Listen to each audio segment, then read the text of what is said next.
అంతర్జాతీయ ఇంధన మార్కెట్లో కీలక పరిణామం చోటు చేసుకుంది.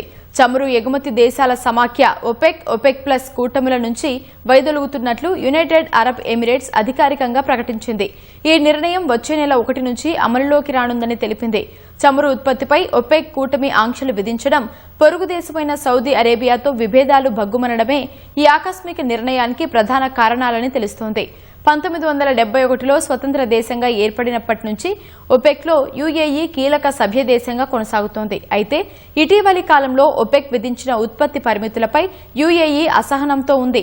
ఒపెక్ నుంచి బయటకు వచ్చిన తర్వాత కూడా బాధ్యతాయుతంగా వ్యవహరిస్తామని తెలిపింది. మార్కెట్ డిమాండ్ పరిస్థితులకు అనుగుణంగా చమురు ఉత్పత్తిని క్రమంగా పెంచుతామని యుఏఈ ప్రభుత్వం స్పష్టం చేసింది.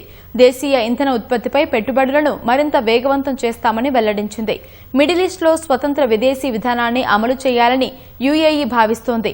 గత కొన్నేళ్లుగా అమెరికా తన చమురు ఉత్పత్తిని పెంచుకోవడంతో వియన్నా కేంద్రంగా పనిచేసే ఒపెక్ కూటమి అధికారం క్రమంగా తగ్గుముఖం పట్టింది.